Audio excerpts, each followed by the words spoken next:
And we are here talking about tiny homes in the new normal and how we can grow the movement. And today is going to be mostly about the people. There'll be some information, some resource links, but it's all about the people of the movement. And as people, we're able to do something different and unique. This is an absolute response to what's going on with the health crisis that all of us, either whether you're tuned into it through social or on TV, or maybe you want to take big breaks on social and TV and just go out for walks, whatever it's been. It's been 6 weeks here in California. We are going into our 7th week as of this coming week. So will the country go rushing back to the normal? Will it be drastically altered? We are not quite sure. So I'm not here necessarily with the crystal ball, but I've been watching and tuning in like probably a lot of you. And a lot of people are coming in. Thank you so much, everyone from Canada to Denver to Colorado to New Hampshire to South Carolina, you name it. Welcome, welcome, welcome. For those of you, I spoke on Friday about solar and off-grid for your tiny homes.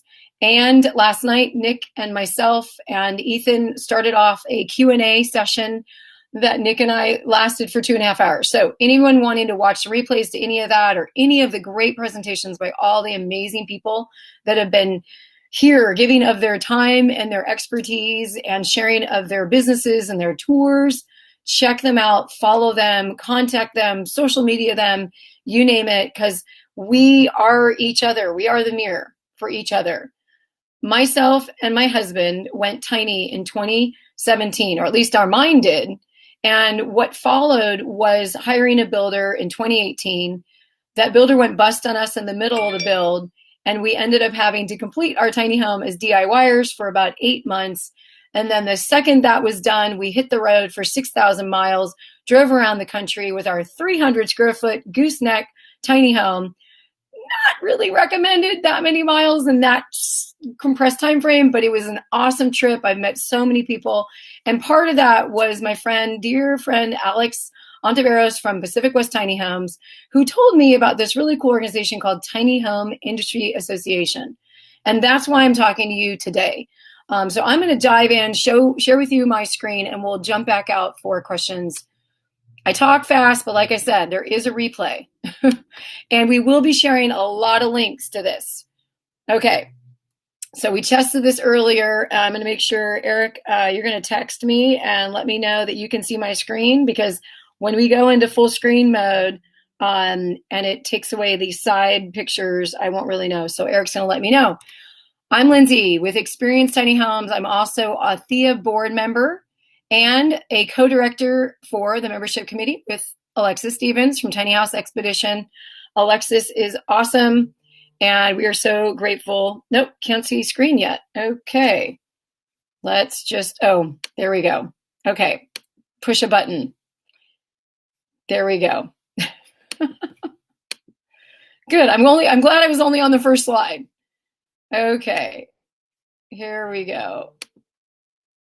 Okay, awesome. There we go. As I mentioned, that is our tiny home that we traveled around the country. That one at the top is the Bonneville Salt Flats. The one at the bottom, somewhere on a highway in the US. Not quite sure. These three people I'm going to go in a little bit deeper into, but we have Nick, the tall gentleman on the, I don't know which side it is, says tiny on his hat. He's wearing a hat. Nick Mosley with California Tiny House, Kevin Polk with American Tiny House Association, and Dan Fitzpatrick with American Tiny House Association and the Tiny Home Industry Association. We have a lot to be grateful for these three guys. We have Nick, and there's Alexis. So these are just some pictures of the board members within THIA. I just wanted to give you a little love too. It is not just about me here, because it's a team of people. And you'll recognize that fine gentleman with the blue hat, Zach Giffen, Tiny House Nation, and also our vice president of the Tiny Home Industry Association there with Dan. The group there in Fresno, our very first in-person meetup group after a festival in Fresno. And there we are in San Diego at the recent Tiny House Festival put on by Renee. And we've got some members there, and the classic, what's your tiny story question that we like to ask everyone. So As I go through all of this, I just want to give you this link right away.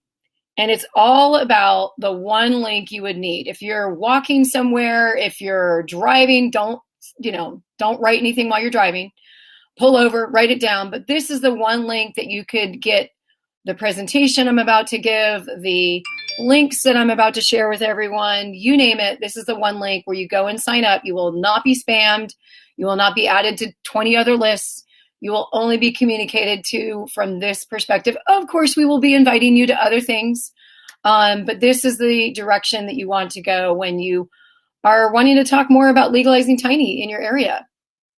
Okay, so where are tiny houses?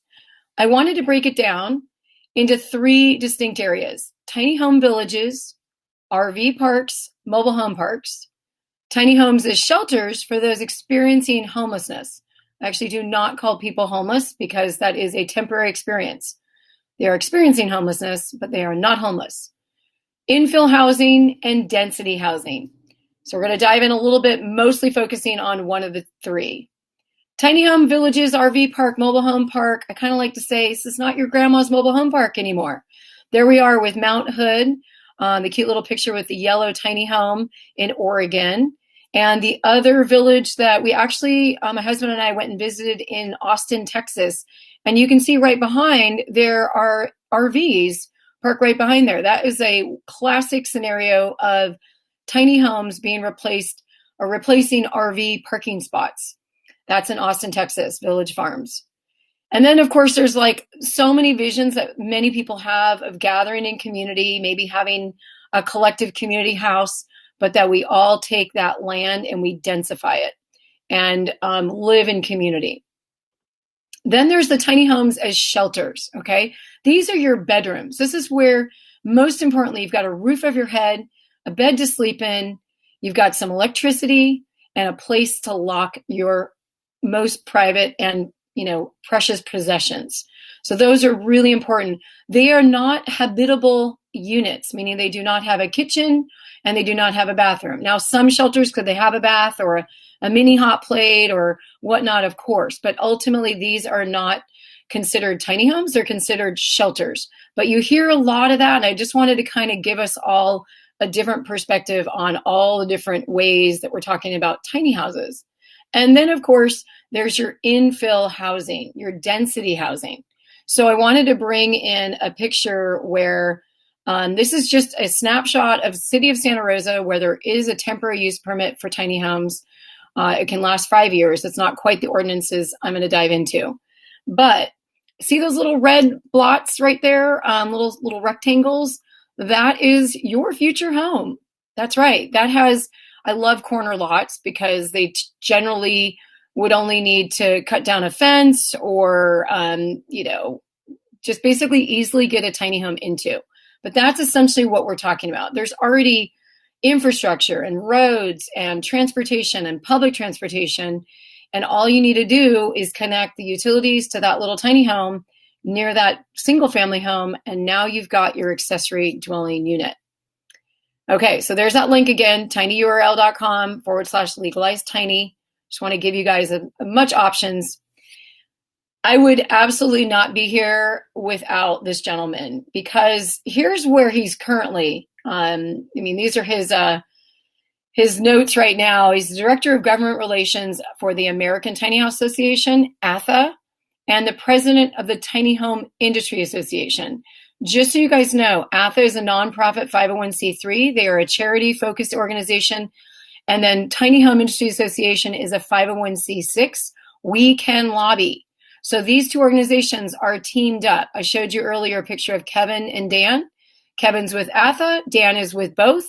And now we're blending our worlds, but we're keeping them separate. They're still separate entities, but one can do a job different than another, okay? And here's one of the reasons why, sorry, the slide got all munched. It didn't look that way for me.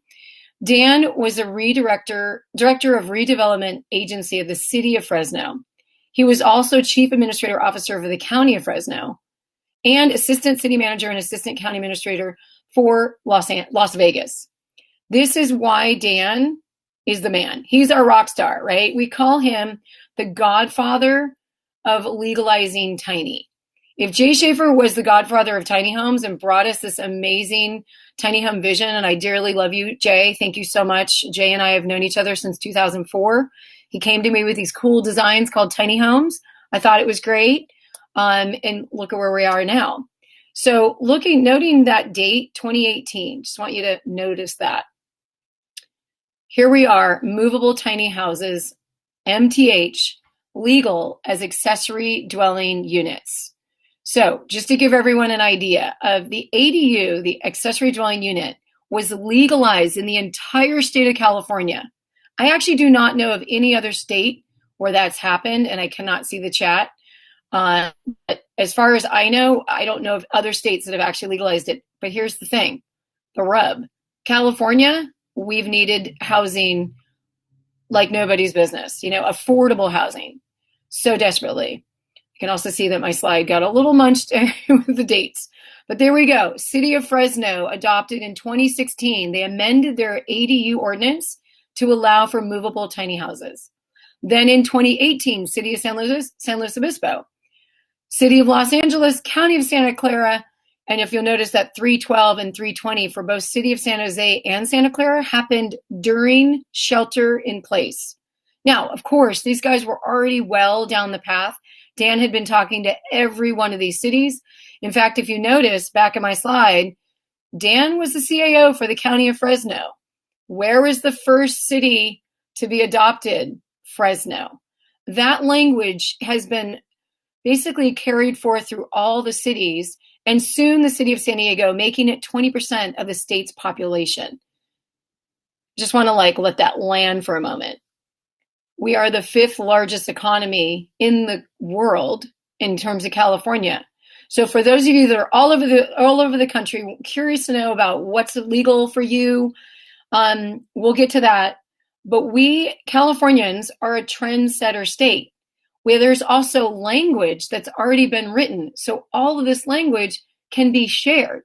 Of course, your elected officials in your own city or county are going to want to amend it and adopt it for their own particular area, but the language has already been written. So, and Dan always likes to say, cities and counties and government officials aren't really entrepreneurial minded. They like to copy other places and other things. I don't mean copy in a bad way, but hey, they already did it. It's not like we're starting with a blank page with the cursor blinking at you and we've got to recreate the wheel. This has already been done. And part of you growing the movement, we'll get to that. So I just wanted to focus in, LA going tiny, that was huge. That was one of the major cities, second major city in the US to legalize tiny homes. That put tiny homes more on the map than anything. So just a little deep dive into the LA ordinance. This is a dense slide, but basically it says 1 tiny house per lot. It needs to be in the backyard of a single family home. You've got to hide the wheels and the tongue. If you're going to remove the wheels, then they need to be on a foundation that's state approved. If the wheels stay on, they need to sit on paving compliant with you can see the numbers there. Mechanical equipment cannot be on a roof. That means an air conditioner. Oftentimes, air conditioners are on RVs. Movable tiny homes need to be connected to water, sewer, and electrical. I know, for those of us that have compost toilets, I'm sorry, but that's a whole nother conversation. That's a toilet talk conversation. Movable tiny homes are not required to have a separate address. Super awesome. Not required to have sprinklers, but you have to follow the ANSI 119.5. And we'll continue on. This is where it really gets into the details. And this is where movable tiny homes separate from motor coaches, trailers, fifth wheels, RVs as we think about them as RVs, even though tiny homes are RVs, because we do not have our own standard yet. So movable tiny homes have the following design elements: cladding and trim. That means the siding. The word cladding, really think of siding and trim. There can be no composite laminates or interlocking metal. The windows need to be double pane glass. So this was the LA ordinance. I'm not sure how many people saw that or didn't see that, but this really gets into, tiny homes need to be in the backyard. They have options of being with wheels or not with wheels. They need to have no mechanical equipment on their roof, connected to water, sewer, and electrical. Don't need a separate address. Don't need sprinklers. They definitely need cladding and trim, or you can call it cladding, aka siding. No composite laminates. Windows need to be double pane glass, and they cannot have radius corners. The opposite of radius is square. So think about all of this is really driving towards, they do not want to have the motorhomes, the RVs, the fifth wheel, and bless you, I know there's lots of people that live in RVs and fifth wheels full time, and there are those that are made for full seasons. It's just, this is the ordinance that we've been able to get passed, hands down across the board, all over the state. They want to make them more tiny homes. Tiny homes are built more like a home. They're built for the duration of a long lifestyle. We have a 50-year standing seam roof. We already know, I call RVs and mobile homes, all that, the blue tarp effect. Down the road, that roof will probably leak. So just a little dial into that. Roofing needs to be a minimum of 12-2 pitch. Living areas, no pop-outs. Okay, so back to, I think this is where I may have lost everyone. Alexis Stevens and Christian Parsons developed Living Tiny Legally. They're on their third part documentary, but these are great documentaries for you to take a look at. I actually did not write that in the link document that I sent over to Eric, but you could definitely check them out at Tiny House Expedition on their YouTube page. Living Tiny Legally. If that's all you type into YouTube, you will find them. So big thing here at the Tiny Home Industry Association is we want to know people's tiny home story. We know everyone comes with a story, and we know that there's so many people out there that are either dreaming about something, going tiny, or already dwelling. So I'd love to hear from you guys right now. Even if I can't see you, I feel you. You're out there. Type in the comments. Are you dreaming of going tiny? Like you do not own one yet? Or do you own one? And if you own one, whether you live in it full time or are a homeowner and you have in the backyard, put in dweller. So dreamer or dweller, because we want to know who's out there dreaming and dwelling. You all have a story as to why you're thinking about going tiny. Preston and Sarah Cox, I met at Village Farms in Austin, and they decided to go tiny when two of their cats were taking over two of their rooms, and they were the only ones going into those rooms. And she was able to actually go part-time in her full-time job that she still loved, but she decided to reduce her hours so she could have more life, right? There's so many reasons why people want to go tiny, whether retirement, bring their families together, necessarily, don't look at necessarily having such a big house or owning that. All kinds of reasons why people go tiny. For us, spending $108,000 after 7 years on rent towards someone else's equity, it didn't cut it for us anymore. We wanted to own, but we lived in Marin County, owning the most bare minimum house, either a condo, but we like more land and we're more gardeners, was $700,000, and that was a starter home. So THIA resources. This is a very dense page, and I'm going to give Eric a moment to really kind of share the resources. We've got the Tiny Home Industry Association Facebook page. We've got about 6,000 followers there. Janet Thome, thank you so much for keeping up with all the information. If you guys are on that page, you will see every day information about what's going on. She's a consolidator, basically someone you either create, curate, or consolidate. And right now, Jason and Zach have curated all of the people with all of our knowledge and our talent. And what Janet does is consolidates and curates and puts it all through the Facebook page. And then we've got the laws, the jurisdictions allowing tiny homes and tiny home communities. So for anyone that's like, I really want to know if my state has either a community or a place where I can park legally, these are the links for you. I know in 30 minutes, we couldn't do a deep dive into this. I literally could talk about this all day. And I know we could bring in all kinds of experts, including Dan, including Nick. And if anyone didn't catch, we had a 2.5-hour Nick and Lindsay show last night. It was quite fun and informative at the same time. But there's the THIA resources page. So I just wanted to give you guys a little gift. I want to get out to the questions because I can't see anything. This is the 20-minute consulting call to talk about going tiny. You and I on the call for 20 minutes.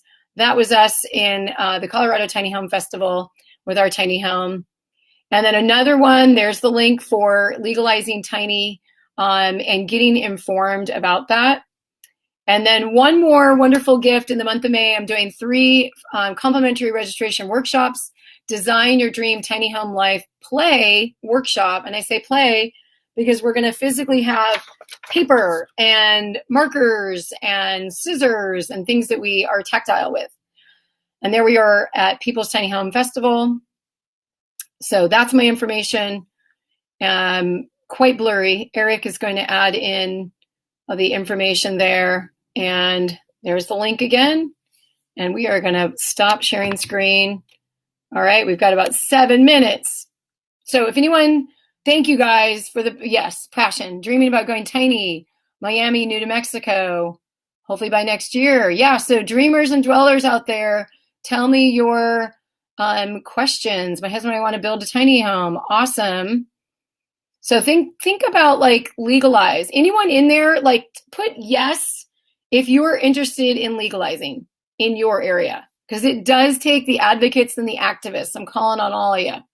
Yes, yes, yes. Good, good, good. We found over 7,000 people walking through our tiny home that literally more like 60%, one event had 80%, said, yes, I want to do something. So we realized that it takes information, and Dan Fitzpatrick is going to be the one leading that. He did an 1.5-hour presentation in San Diego and in Fresno, and now we're going to get him online so that we can have something for people to really grab a hold of.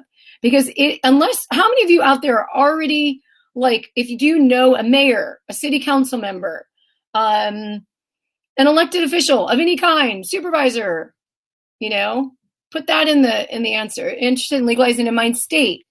Awesome. So that link, that's the number one, you guys, because I'm going to be able to email you and say, hey, here's when we're doing this awesome talk. Like I already got a call from Nick this morning, like 20 minutes before my presentation. And he said, Lindsay, let's do like a day-long event. And maybe we'll work with Zach and Jason. I mean, all these things are really, we're all figuring this out as we go. I'm new to this whole movement, even though I knew Jay back in 2004. I did a video on a tiny home in 2009.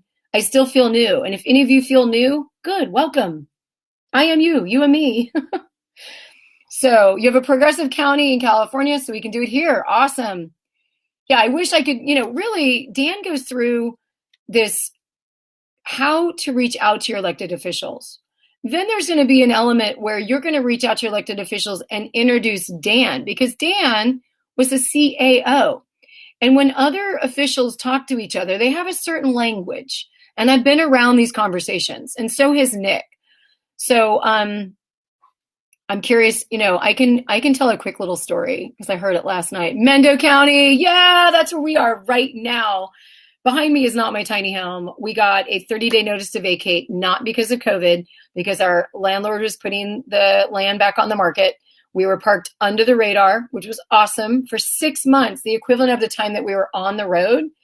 And we are currently looking for a place in Sonoma County, Santa Rosa. So if anyone knows of one, that'd be awesome. My parents have a home here in Ukiah. They live in Tucson. So wonderfully, we're able to work on our tiny home because we are amending some things, making things better and more efficient on where you start out in your design and when you live in your home. Things can change, right? So, yeah, you guys, Maine. Okay, so someone just mentioned Maine. They just passed LD 1981 in Maine, March 11, for licensing to obtain financing and legally living on a town-by-town basis. Awesome.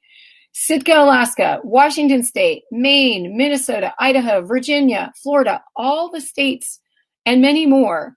If you go to the Tiny Home Industry Association and go to the blog or resources and type in your state, there'll be information, or the jurisdictions. But once again, that tiny URL. So Eric, if you can drop that in, that tiny URL for people to stay in touch with legalizing tiny.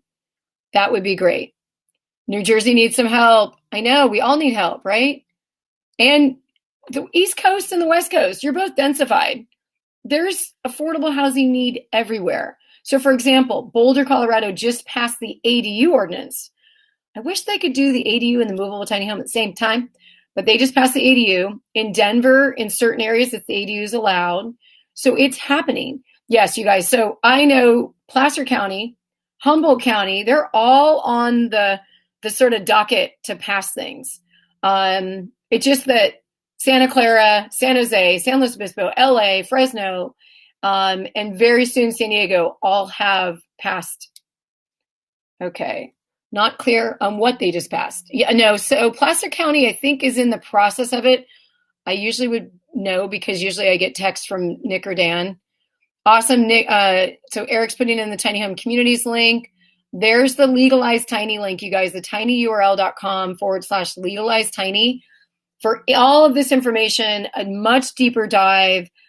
We can focus on your area. We can focus on how you can interact with your elected officials to bring them information that they desperately need. Because here's my final, yes, there's growing the movement. There's the current health and financial crisis. Tiny homes are on the rise. They were on the rise before this. Now with all that is going on, how to add locations to list on THIA. Actually, Facebook, message us, go and follow us on Facebook and message us. Janet is tracking all of that. If you guys, that's super important. I forgot. Oh my God, Janet would have killed me. If you have any news about what's going on in your area, we need to know. We are a lobbying organization. I think we're the only one that's a actual 501c6 that can lobby in your area. And that is my time. I really appreciated connecting with you. Christina, let's connect.